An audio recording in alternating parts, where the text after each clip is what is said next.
Tony Evans, the well-known leader of a Dallas megachurch and best-selling author, has announced that he is stepping down from his ministry.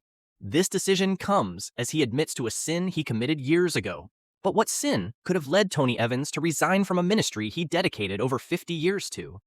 Let's take a look at it in this video. For those who may not know, Priscilla Shirer and Tony himself considered a false preacher.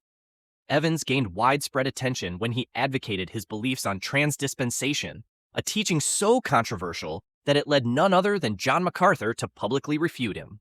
I did make reference to the phrase transdispensationalism, almost sort of throwing it away. At the same time, I know it provoked some discussion and thought. It is a term that, to my knowledge, has only been used by one person, and that person is Tony Evans in a book entitled Totally Saved. That book came out, I think, in the year 2002. It was published by Moody Press.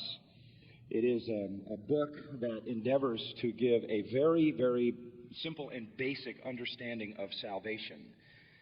At the end of the book, there is a chapter in which the question comes up about people who have never heard the gospel.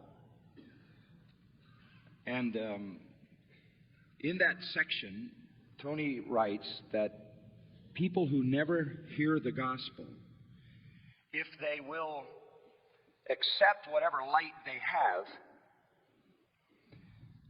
God will acknowledge that as sufficient for their salvation.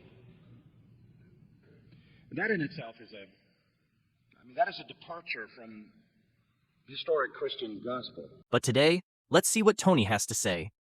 When we fall short of that standard due to sin, we are required to repent and restore our relationship with God.